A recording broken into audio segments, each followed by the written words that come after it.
Hi guys, welcome to the Social Landlord podcast where smart investing meets peace of mind. Today we're with Murray Gallagher, the landlord's relationship manager and head of acquisitions of the housing network. Thank you very much, Murray, for attending. Thanks for inviting me up. How was the journey today from Luton? It was fine. 2.5 hours this morning, but we got here. You dressed up for summer, but you're up north. You not normally get sun here. Yeah, sunny Leeds, or so they say. Not so sunny Leeds.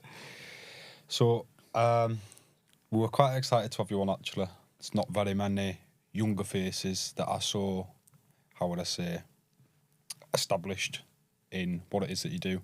Feel like you're everywhere on social media. No matter where I go, I find Murray Gallagher, social housing for landlords. Even though you've not got any more followers than us, you seem to be popping up absolutely everywhere. So yeah, just wanted to know a little bit more about you, what you've done in the past. We've done a little bit of digging. We know you've had a private estate agency and things like that. So just tell us a little bit about how you got to where you are today. Yeah.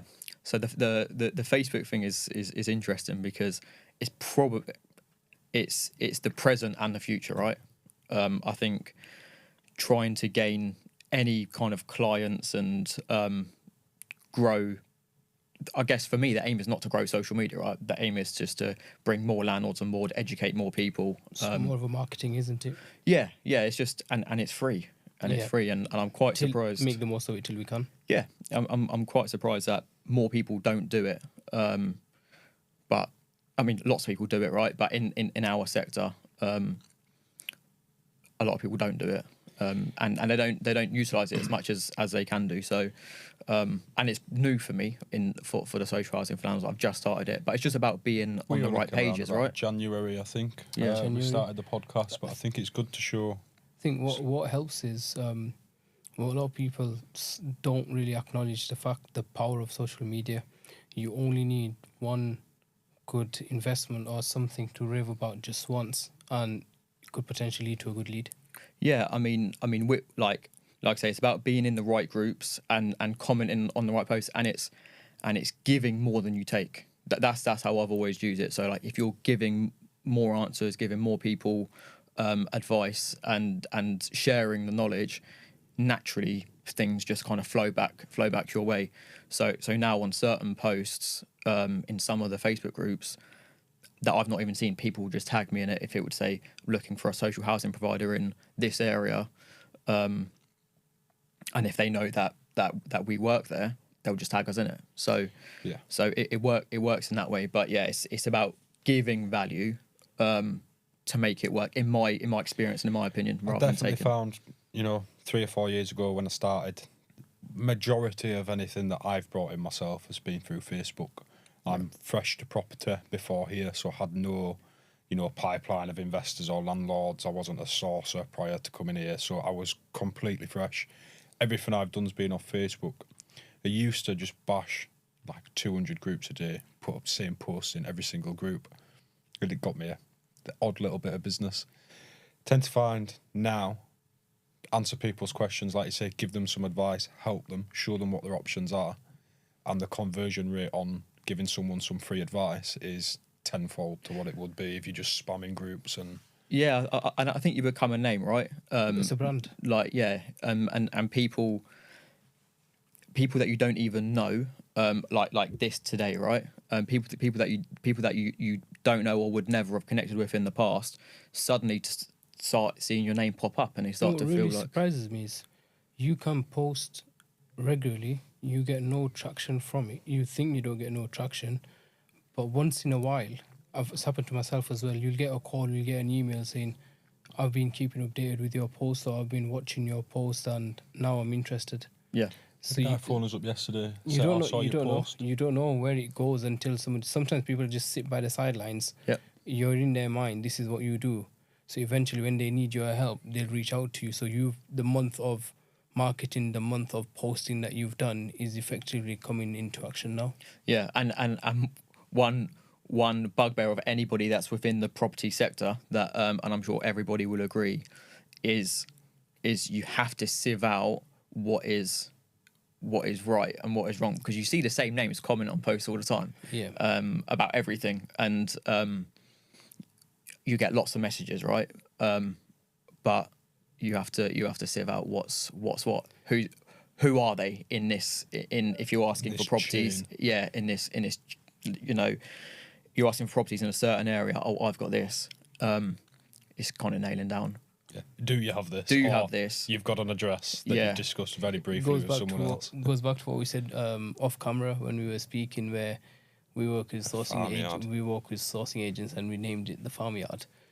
We're only willing to work with you if any other landlord. Yeah. It can't be. Sometimes, like you mentioned earlier, someone comes to you saying, "I've got a property." Soon you realize they're in a chain of like 10, 15 people. Yeah.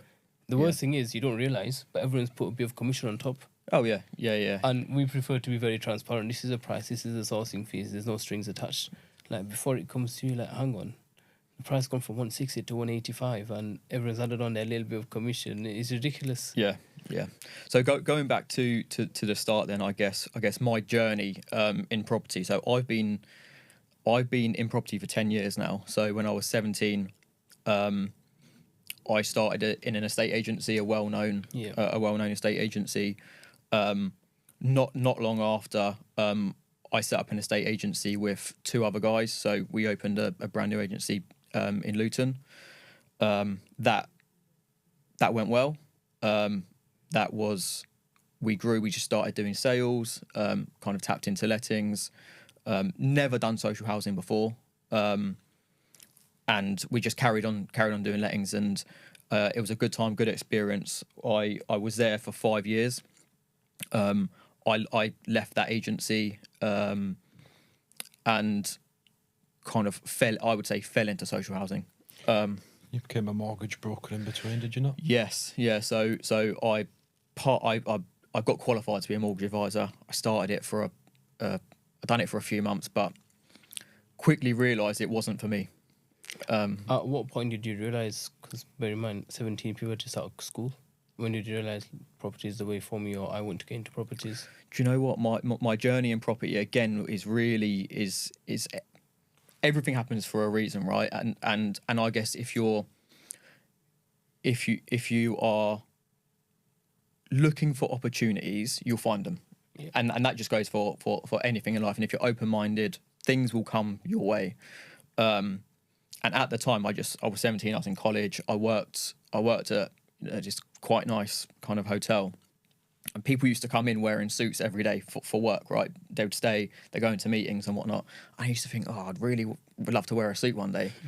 And that is kind of how it started. And my parents at the time were selling our house, and the estate agent come around and he looked really smart and he was in a suit, and I just said, "Have you do that. yeah, like how do I become an estate agent?" And from that question, he said, "Oh, actually, somebody's leaving. There's an apprenticeship role coming up. If you want to apply for it." And I applied and I got the job, which was good. All because I just wanted to wear a suit every day. But then when I started in the property thing, grew into something you were passionate about by the look of it. yeah, it was. Do you know what? I was just passionate about learning something, and I was never the best estate agent. I was not particularly. I'm not a particularly sales person. I'm quite kind of direct, but I learned everything about it. I learned the process from start to finish, which I guess built confidence in that sense. And yeah, had a really good opportunity from my manager at the time, who was setting up this estate agency on his own, and he said, kind of like, "Look, do you want to come along with me?" A better estate agent than you thought you were, if you'd been poached from one to another. Yeah, it was. Do you know what it was? To make a business, there's different qualities are needed, right? So you need the salesperson, you need the person who can look at the processes and take things from one step to another step. And as business grows, you need all kinds of different qualities in different people. And at that time, look, it was just started off as an idea, and I thought, what's the worst going to happen? As a letting agent, you need thick skin, don't you? Yeah. It's you see you're it at all. the brunt of everything. It's like, you've got unhappy landlord, then you've got unhappy tenant, and you're in the middle, brokering everything, and it can be mentally draining. From experience, Yeah, I it think can be. I think in the industry, in the position we're in within the industry, you know, as back when I was a letting agent, an estate agent is all it is stakeholder management. You know, as long as you are. As long as you are keeping everybody in Communication. you know, yeah, as long as everyone's updated and know what's going on all the time, a lot of it is that. In that side, obviously, there's a whole. You have to build a business before you can even start to maintain a business, right? So you need that. You need to be hungry, and you need to go out there and put your name out there and make people aware of what you do, because you know the more you become aware of, the more people become aware of what you do, the more comes off the back of it, right? Which is where, like, you know, Facebook stuff comes in, and all other kind of ways people market themselves. Moving on towards how was the change? What made the change from the letting agency to social housing industry? 'Cause people don't understand. It's different ends of the spectrums here. Completely different ends of the spectrum. Both just as important as each other, because obviously, if every single landlord gave their property for social housing, there'd be no properties for private tenants, right? So the balance has to be there, and also all other kinds of industries within property, because there's enough out there for everybody to get what they need. Social housing, like I say, I really just fell into it. The housing network, which is where I am, is actually based in Luton, but they operate nationwide, and I really fell into it at the time. I'd applied for a job there. They were a established company, lots of properties, and wanted to kind of take the landlord experience to the next level. I guess, which is kind of why they brought me in. Maintaining a service, which a lot of the bigger providers, no names mentioned, that slips. Yes. The minute you become, you know, a blue chip organisation like that, 9 times out of 10, the landlord service just goes straight out the window. Definitely, and that is that's exactly how it works, right? When you get to a certain level, it's hard to manage. It is hard to manage. So when you're small and there's people in the office and everyone knows what's going on all the time, and the landlord can ring up and you kind of know what's happening. But as you grow and as you get bigger, it is so important to manage that relationship with landlords, and just them being able to call someone and have a conversation, and at the end of that conversation feel like there's been value out the back of it, right? If there was an issue, it was dealt with or is being dealt with. I think this is our next hurdle for Citywide, just in the middle of getting a bigger office, getting some more staff. We want to grow, we're able to grow, we've got the business to grow, but at the moment, if we can't maintain that service to our landlords, we don't want to do that. So once we've got communication is key. If you've got landlords, the way we look at it is everything can be resolved. There's not something that cannot be resolved. Sometimes it's just as simple as talking to the landlord or talking to the client and just all hands on deck. Definitely. Just be transparent. This is where we are. It's out of our hands, but we're still here to help you.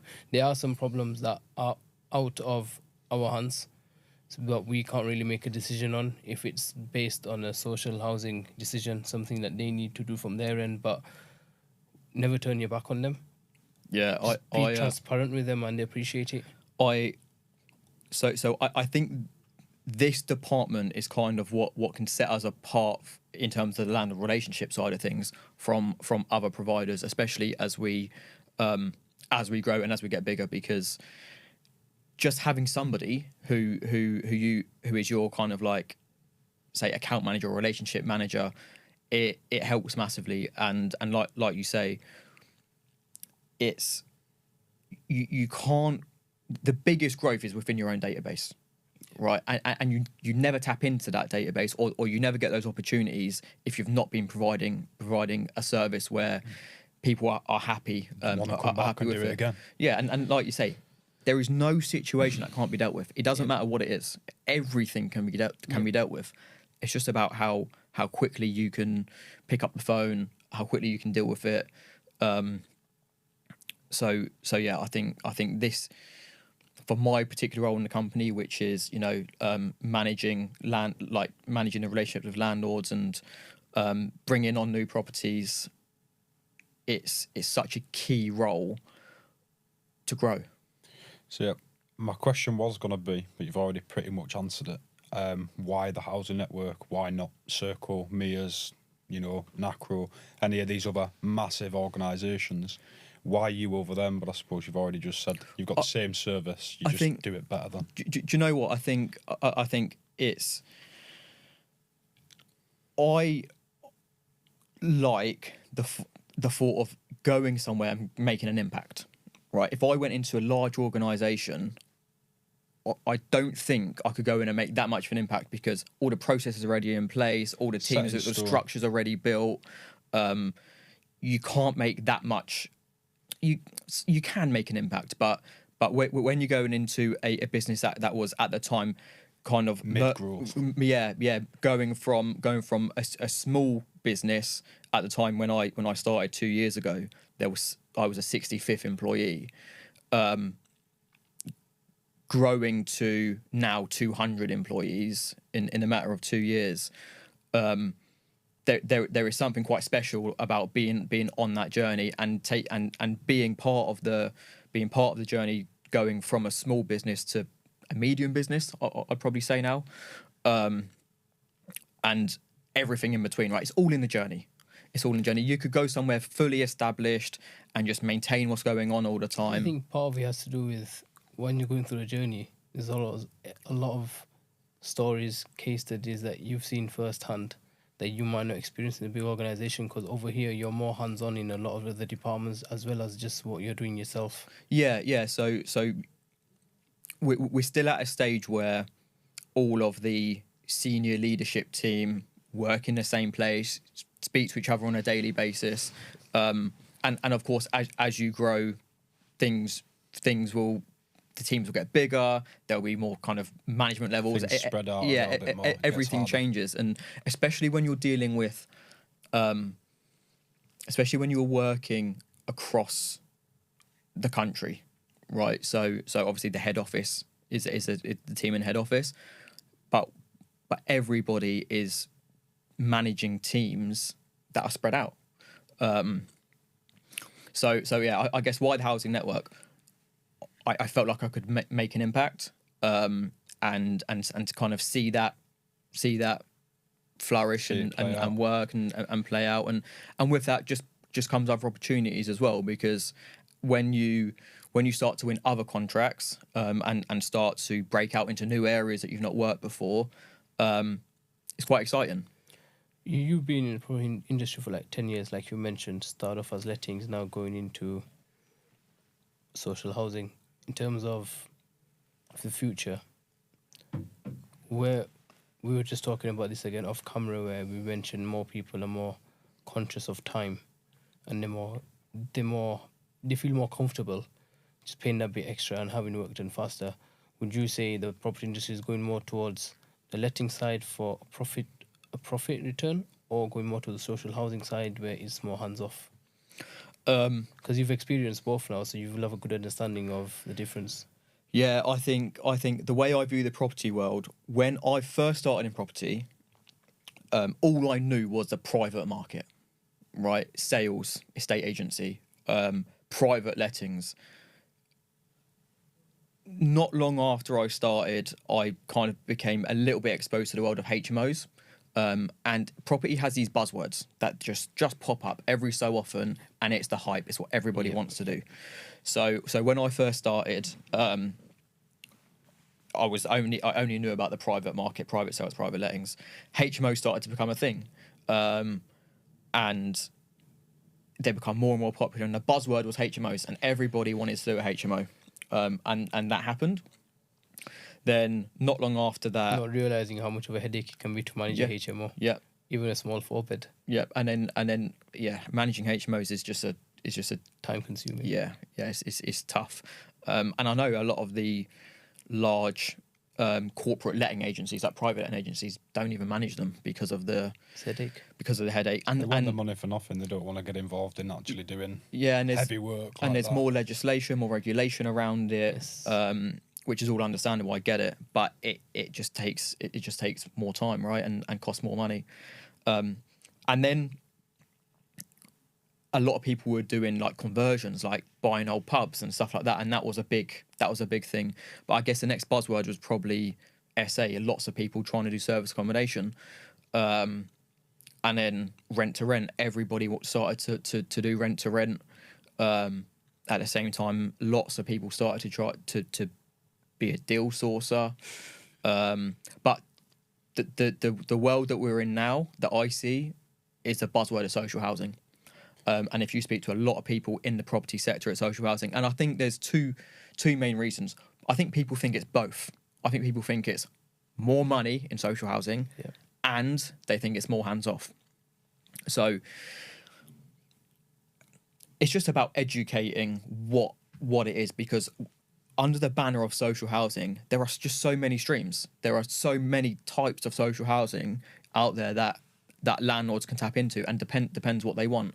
And obviously, you would say the higher the risk, the higher the reward, right? So the higher the rent, because there's so many types of social housing. I mean, in particular, like we mainly work on emergency temporary accommodation, and our contracts are for families, Ministry of Justice. So housing ex-offenders and vulnerable adults. So that's what I know that's like kind of what I know about the most. There are lots of different social housing kind of pillars, but I know bits and bobs about them, but I'm not fully exposed to them like I am with the emergency stuff. Do you know, it's strange you say that the higher the risk, the higher the reward, you know, and I assume when you say the higher the risk, you mean in the MOJ tenants, the ex-offenders, towards the top end, not necessarily the worst. But what I've found is we've probably got 100 MOJ properties, a couple of hundred asylum properties and family houses, and I have more issues with the asylum properties than I do with the ex-offenders, hands down. Talking of the MOJ, I remember, I think it was over 2.5 years ago, we were given a contract, £1,000 for One bed flats in Grimsby. One bed flats and two bed houses, 1-bed houses in West Yorkshire and Lancashire. I have never known it to be that busy. It was absolutely ridiculous. We were not losing control, but I think it was a time where you're forgetting about properties. Yep. You get in an area in West Yorkshire where you might be getting at that time maybe about £400-500, or in Grimsby and Scunthorpe you're getting £300-400 for a 1-bed. We were giving landlords up to £1,000. Wow. On a 3-year contract, and they're like throwing keys at us. We're like, we're very transparent. It's ex-offenders. It doesn't matter. It's £1,000. Yeah. I'm happy to take the risk, like say. So they're actually buying properties in these areas just for the sake of these contracts. Definitely, and I think social housing is going to be a buzzword. I think there's going to be, just like everything, right? When certainly wasn't 6 months ago though. No, it's six to 12 months definitely. Yeah. To be fair, wasn't heard of, it started off down south before it came here, but over here now it's become a bit more saturated as well. Yeah, I think so. Going back to like, there's a place for each market, right? So there's a place for the private market. There's a place for social housing. It kind of shows the state of what's going on out there, and it's really sad, right? Because we and many other companies, we house some of the most vulnerable people in society, and they need somewhere to live. And it's not just about giving them a set of keys and saying, off you go and move in, and everything's going to be fine because you've got a roof over your head. It's all about the wraparound kind of support, whether that's, some people just don't know how to register for doctor surgery. Some people don't know how to open up a bank account, right? So these things where what we take for granted and what we would think is just normal day-to-day life, a lot of people don't. They don't know how to do it. They need support. They need help.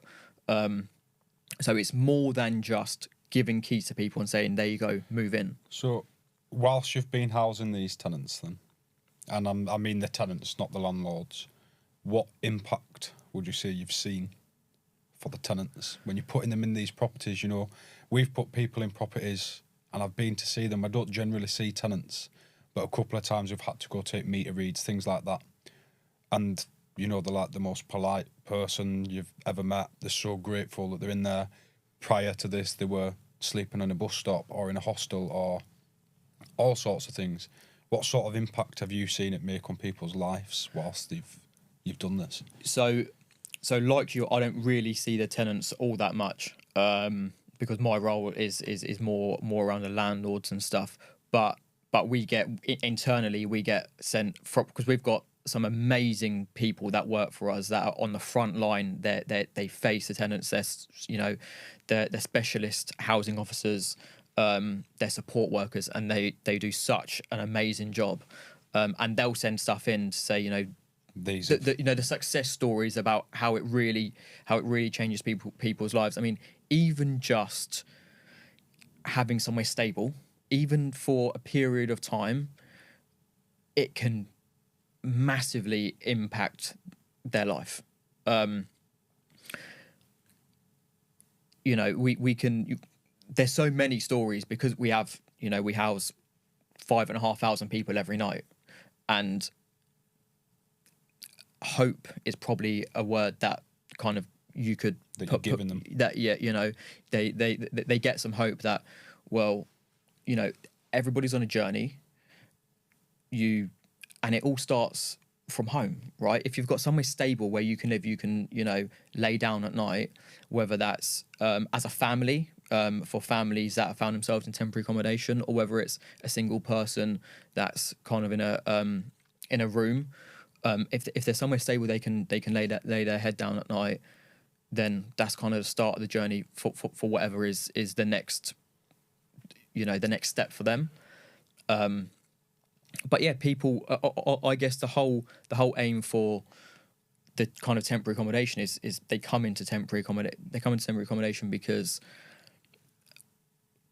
they found themselves in a situation where they don't want to be in. So maybe they're being evicted, maybe they're fleeing domestic violence, whatever the case may be, and they get into temporary accommodation. And the aim is to get them moved onto permanent accommodation, for you know, particularly the councils, and yeah, you know, like support workers around them.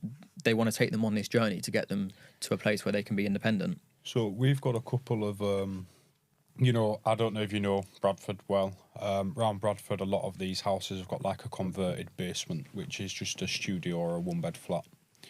Generally, we just turn it into a larger family house or a HMO, and house a family in there. We work closely with a provider that had over the past 6 months, a couple of tenants that were like, look, this is not our usual type of tenant. He's only been with us for 6 months. He was a firefighter. He's lost his job. Came to us because he was going to be homeless. And it's not really our cup of tea. Private rent is nothing that we would ever get involved in, just because we don't really want to have to deal with the tenants on a day-to-day basis. But we've housed a couple of these now because to get them out of where they needed to be, they need a job. But if they have a job, they lose the allowance for where they are. So there's sort of a trade-off in between that he can't go get a job now because if he does, he loses where he lives. And, you know, that's a bit of a sticky situation to be landed in. How has it been since giving them the opportunity? Great. No dramas, you know. Feels great, right? Yeah, it does. It's good to think that we've got people there that are now working. Some people, a second chance of life means a lot. Yeah. Do you have anybody, any case studies where you've heard of or something where the housing network have helped somebody and now they're on more settled? more settled life, or Yeah, we get it a lot. So we actually post a lot of our success stories from our residents on LinkedIn. But we had this particular guy who left the who was an ex-offender, left prison, came to stay in one of our properties on a temporary basis for 3 months, and within the 3 months, the support worker really kind of helped him out. Always, you know, it's a small things, like if they send you a text message, just you know, getting back to them, being there for them when they need you. He then got a job. I think I want to say maybe I think maybe he's a tattoo artist. Got a job in a studio, and as soon as his 3 months was up, managed to find a place that he could rent. And you know, when people are grateful, I mean, he sent this long you know, this long email in about how grateful he was and how much it Changed really helped him, changed his life. Because when people don't have the hope, especially people who have kind of been institutionalized or just left prison, the easy option is to go back to do what is often to go back. I mean, I'm no psychologist, but I listen to a lot of podcasts and stuff about you know, how that system works. And if there is no hope, you know, in prison they know that they've got dinner time and they've got breakfast and 3 meals a day, you know, roof 3 over meals the a day. head. So giving people that support and that hope when they leave is so important. I think that's the difference between finding someone that actually wants the help as well. Sometimes, and I know it's not all the time, and like you say, you don't deal with the tenants yourself necessarily, but sometimes you come across people that just don't want the help. They just want the... I think for some people just wouldn't care. I think I mean, like I say, I'm no psychologist. I think everybody wants help. I just think they're very... It's the ego thing. I think they're very defensive, and they've been guard. a lot of people have been through a lot in their life and don't know how to express that they want the help, but they really do. And yeah, it's breaking down barriers. Really, it's breaking down barriers. I think if you ask anybody, nobody wants to sleep on the street, right? Nobody really wants to go and commit crime, but if it's all they know, it's all they know. Sometimes it's just as simple as an arm around their shoulder. Yeah. Just ensuring and they were here to help. And it's not one dimensional, right? There's no one way to deal with things like that. What works for one person totally won't work for the next person, right? So some people would want real intense, sit across the room from you every single day to get you to that point. And some people will say, look, I just want a bit of peace and I want a quiet, bit of peace. but some advice. I want to call you when I need you. Yeah. So everybody wants kind of different things. I think with social housing, touching back on social housing, people, a lot of, well, we do because we're in the industry, but the genuine average Joe would not understand the care element of the social housing. I think that plays a massive part. Yeah. It's This is part of why we do this and all the social media campaigning and things like that. This is not an advertisement. It's just to give a little bit of insight into what you guys do, why we do what we do, and why they've got to meet the standards. When you hear social housing tenants, most of the time people just, they're going to wreck my house. They're not going to look after it. They're just going to batter my house, and they get put off. But if to understand the bigger picture, correct me if I'm wrong, every property has an allocated support worker or a care worker, which again, they're only there to support the people inside, to care for them, to make sure they've got a bright future. So with what we do, our ex-offenders, so the more vulnerable projects that we have and contracts that we have, so the ex-offenders, they have a particular support worker for them, and the vulnerable adults, they have particular support worker for them. But the families typically don't, from us anyway, but because everything we do is via the council or via directly from the government, so our referrals, if you like, are all direct. Oftentimes there is other stuff that goes on in the background that we wouldn't know about particularly. So if there's a family that are receiving support and they've got a social worker via the local authority, that stuff goes on in the background, but we don't provide the family support in that sense. But the single, the people that live in our shared houses are single adults, and the people who have just been released from prison, they have from us a specialist housing officer, as well as whatever the council have got for them, in kind of their support, and also particularly the ex-offenders, they'll have probation officers and stuff like that. Everything's taken care of. It's not just you put these vulnerable people in these houses and Yeah. see what Like you happens. say, it's not Yeah. just give them the keys and It's let them not live giving their the life, keys, is it? but It's not. It's a misunderstanding which is why we do these podcasts, to help people understand there's more to the industry than just the social housing tenants. There's a lot of work that goes on from our side as the agent to your side as a provider to make sure this tenant is well looked after and they can think straight, they can live on their own 2 feet. It's a massive care element. It's a whole economy, right? Exactly. A lot of people don't realize that. They just think, what, social housing tenants are going to wreck my house. They are tenants, they're vulnerable, so they might not be your average tenant that you might let, who might look after the property fine. But this is why there's a reason why there's a support worker and there's a care and there's a probation officer attached to this. You don't see this, but there's a lot of work that goes on in the background to ensure A, the house is looked after, B, most importantly, the tenants are taken care of.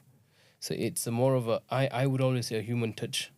Yeah. You have to have the human element towards it. It's not just about the money industry or the profitable industry. There's a very, very big sector of that's taken care of by the human touch. Yeah, we're finding now that so I guess firstly, yeah, it's a whole universe of what goes into the outcomes, because this is all.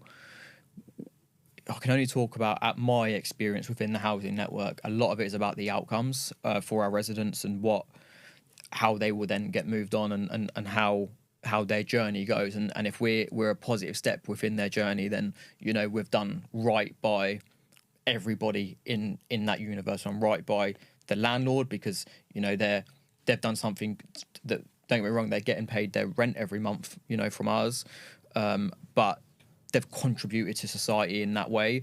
We've done right by our clients, i.e. the local authorities, Ministry of Justice, etc., and we've done right by the resident. And if they leave us on a positive note, that is kind of our job completed. But we're now getting lots of, I would say, corporate landlords who specifically want to invest in social housing, or they've got properties and their strategy is social housing now. So we've got quite a lot of, maybe not corporate, I don't know how big of a scale you're talking about, but portfolio landlords that are entirely geared towards social housing. We call them like a social impact investor as such. And I think it's, yes, they make the money, but it's not necessarily always market rents. Sometimes they're taking less than you would usually. I think a lot of them do this for, the ethical side of, you're helping people out. Definitely. You're not just hoarding 40 houses, private tenants, and trying to make a mint. You're actually doing something in the process of I think of doing that. I think in life, everybody that's in a fortunate position should give back. Yeah. And that's not to say, you're giving back directly. It could be indirectly, like landlords who give properties, to social housing providers, and you're not doing it to. You're not doing it to make money. Almost, obviously, money comes into it because It has to. It You has can't to, take a right? loss, Because it's can you? just part and parcel of Part of the business. It is part of the business. But we've got some amazing landlords who really care, and really want to, Make a difference. help and make a difference in people's lives. I mean, I think it's a sense of how can I put it? It's a sense of accomplishment in internally as well. I'm making my profits, but at the same time, I'm contributing to the community. yeah, And because contentment, isn't it? yeah, it's positive. Yeah. I think let's take a little break, maybe 5-10 minutes. Yeah. Come up for part 2. Guys, thank you for watching. Like and subscribe. Stay tuned for part 2.